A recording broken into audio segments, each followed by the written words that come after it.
Hello everyone, कैसे हैं आप। आज हम जानेंगे निमोनिया के बारे में। निमोनिया क्या होता है, निमोनिया के लक्षण क्या होते हैं, निमोनिया को कैसे पहचानेंगे, ये निमोनिया के सिम्टम्स क्या है, हम किस तरह से आइडिया लगा सकते हैं कि हमें निमोनिया है या हमारे जो सामने पेशेंट है उसको निमोनिया है। निमोनिया के कुछ खास ऐसे लक्षण होते हैं जो हमें इंडिकेशन देते हैं कि वास्तव में हमें निमोनिया की शिकायत हो रही है। ऐसे कौन से लक्षण हैं और इसके कारण क्या होते हैं। निमोनिया एक लंग्स की होने वाली कॉमन बीमारी होती जा रही है और ये ज्यादातर बच्चों में देखने को मिलती है और हमारे बुजुर्ग तबके के जो व्यक्ति हैं उनमें ज्यादा देखने को मिलती है। यानी कि बुजुर्ग लोगों में और बच्चों में सबसे ज्यादा निमोनिया होने के चांसेस होते हैं। एक होता है हॉस्पिटल एक्वायर्ड निमोनिया, एक होता है कम्युनिटी एक्वायर्ड निमोनिया, और एक होता है सिंपल निमोनिया, और एक होता है बिगड़ा हुआ निमोनिया, यानी कि जिसे हम कहते हैं क्रोनिक निमोनिया, सीवियर निमोनिया। तो 3-4 तरह के अलग अलग टाइप्स में इसको हम डिवाइड कर देते हैं। हॉस्पिटल एक्वायर्ड निमोनिया यानी कि कोई पेशेंट हॉस्पिटल गया और वहां से उसको आने के बाद में निमोनिया की शिकायत हो गई।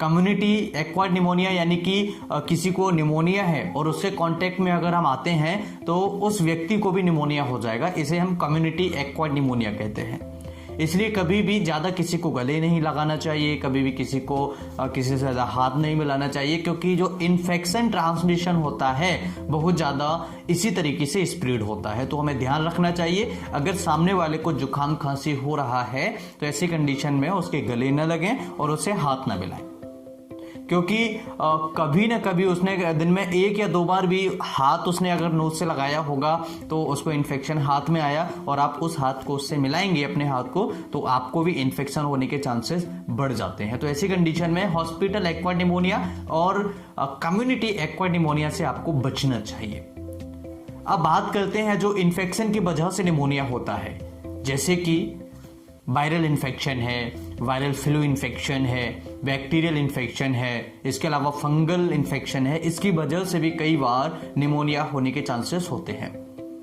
ज्यादातर ये इन्फेक्शन जो होता है वो बैक्टीरियल इन्फेक्शन होता है और इसके ट्रीटमेंट अलग अलग टाइप्स के होते हैं। जैसे बैक्टीरियल है तो उसके लिए ट्रीटमेंट अलग होगा, वायरल है तो उसके लिए ट्रीटमेंट अलग होगा, और अगर फंगल है तो उसके लिए भी ट्रीटमेंट समथिंग थोड़ा सा चेंज हो जाएगा। तो यहाँ पर ट्रीटमेंट भी अलग है और इसके इन्फेक्शन के जो कारण है वो भी अलग है। तो अब समझ लेते हैं कि यहाँ पर जो हमें लक्षण दिखाई देंगे वो क्या क्या ऐसे लक्षण होंगे जिनसे हम पहचान सकते हैं कि हमें निमोनिया है या फिर कोई और समस्या है। अगर किसी मरीज को खांसी हो रही है और खांसी के साथ में उसको सीने में दर्द हो रहा है, सीने में दर्द होने के साथ कई मरीजों को बुखार आने लगता है और कई मरीज बुखार के साथ में उनको ठंड लगने लगती है, चिलनेस उनको होने लगती है, तो ऐसी कंडीशन में एक बार हमें डॉक्टर से कंसल्ट कर लेना चाहिए। तो सबसे पहला क्या है, अगर किसी को बुखार आ रहा है, अगर किसी को खांसी है और उसको साथ में सीने में दर्द हो रहा है और साथ में शॉर्टनेस ऑफ ब्रीथ है, सांस जल्दी जल्दी लेना।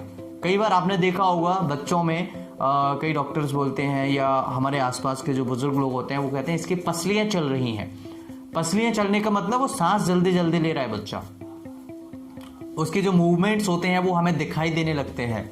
जो हमारे हम जो चेस्ट पर उसको देखेंगे कपड़े उठा के तो हमें उसके मूवमेंट्स दिखाई देने लगते हैं, जिसे हम कहते हैं पसलियां चलना। एक अलग प्रोसीजर है, उसके बारे में भी हम समझेंगे किसी अनदर वीडियो में। तो यहाँ पर अगर किसी को शॉर्टनेस ऑफ ब्रीथ है, लगातार खांसी है, इसके साथ में सीने में दर्द है और इसको बुखार आ रहा है, कई मरीजों को बुखार ठंड देख के आता है, कई मरीजों को बुखार बिना ठंड देख के आता है, उसकी शक्ल चेंज हो जाती है और वो लगता है कि बच्चा या जो जिसको निमोनिया की शिकायत है वो हल्का सा बीमार टाइप का उसकी शक्ल बताने लगती है, उसको भूख नहीं लगती है। कई बार ये निमोनिया जब बिगड़ जाता है तो इसके समस्या से हमें काफी सारे ऐसे सीवियर सिम्टम्स देखने को मिलते हैं जिसे हम कहते हैं CURB। CURB का मतलब होता है C यानी कि कंफ्यूजन, मेंटल कंफ्यूजन उस मरीज को होने लगता है, यूरेमिया उसका बढ़ जाता है, U for uraemia, R for respiratory rate उसकी बढ़ जाती है और B फॉर ब्लड प्रेशर उसका कम हो जाता है। ऐसी कंडीशन में कई बार मरीज का ऑक्सीजन लेवल भी निमोनिया के अंदर कम आ जाता है, जिसे हम सैचुरेशन रेट कहते हैं SpO2 लेवल जिसे हम कहते हैं। तो SpO2 लेवल निमोनिया में कम हो जाता है। इसमें कई बार क्या होता है कि हम घबरा जाते हैं, हमें नहीं पता होता है कि मरीज को निमोनिया है या फिर मरीज को कोई अन्य समस्या है या फिर कोई मरीज सीवियरिटी है, उस मरीज को बहुत ज़्यादा लंग से रिलेटेड कोई इन्फेक्शन है। तो यहाँ पर हम ऑक्सीजन लेवल जब चेक करते हैं तो ऑक्सीजन लेवल निमोनिया के पेशेंट में भी कम आएगा और अदर इन्फेक्शन जो लंग से रिलेटेड होते हैं उनमें भी कम आएगा, जैसे COPD वगैरह है। तो यहाँ पर हमें लंग्स के साउंड्स भी सुनने पड़ते हैं, व्हीजिंग साउंड्स आ रहा है, क्रैकल्स आ रहा है, किस प्रकार का साउंड आ रहा है, क्रिपिटेशन साउंड्स आ रहे हैं, किस प्रकार के साउंड्स आ रहे हैं, उसके बेसिस पर भी हमें पता लगता है कि हमारे जो लंग्स की एयरवे है वो इन्वॉल्व हुई है या नहीं।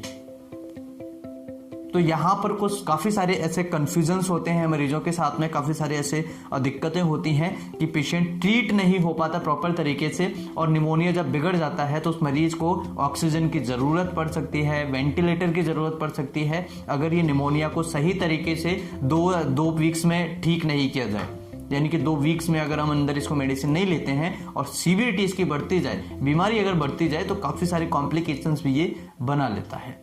तो सीवियर सिम्टम्स मैंने आप सभी को बताए हैं जो एक नॉर्मल सिम्टम से हटके हैं, जैसे कि यूरेमिया का बढ़ जाना, यूरेमिया हो जाना, इसके अलावा जो मरीज को कन्फ्यूजन है, मेंटल कन्फ्यूजन हो जाना, उसको मेंटल कन्फ्यूजन हो जाता है और ब्लड प्रेशर लो होने लगता है और इसके साथ में रेस्पिरेटरी जो रेट होता है वो बढ़ जाता है। तो ये कुछ सीवियर लक्षण होते हैं जिनकी वजह से हम पहचान सकते हैं कि मरीज को वेंटिलेटर की ज़रूरत है, ICU में जाने की ज़रूरत है बच्चे को। अगर स्पेशली बच्चों में दिक्कतें आती हैं, ब्लड रिपोर्ट्स कराते हैं, टेस्ट की अगर बात करें तो काफ़ी सारे ब्लड टेस्ट कराते हैं, कल्चर करा सकते हैं, स्पुटम कल्चर करा सकते हैं। अगर किसी को ट्यूबरक्लोसिस बैक्टीरिया की वजह से निमोनिया हुआ है या उसका इन्वॉल्वमेंट उसमें है तो स्पुटम का टेस्ट कराया जाता है, ब्रोंकोस्कोपी करा सकते हैं, इसके अलावा CT स्कैन करा सकते हैं, चेस्ट एक्सरे करा सकते हैं। ये टेस्ट जो होते हैं वो डिपेंड करता है कि कॉज क्या है, कौन सा रीज़न है, क्या कारण है बीमारी होने का, इसके डिपेंड पर भी, इसके बेसिस पर भी हम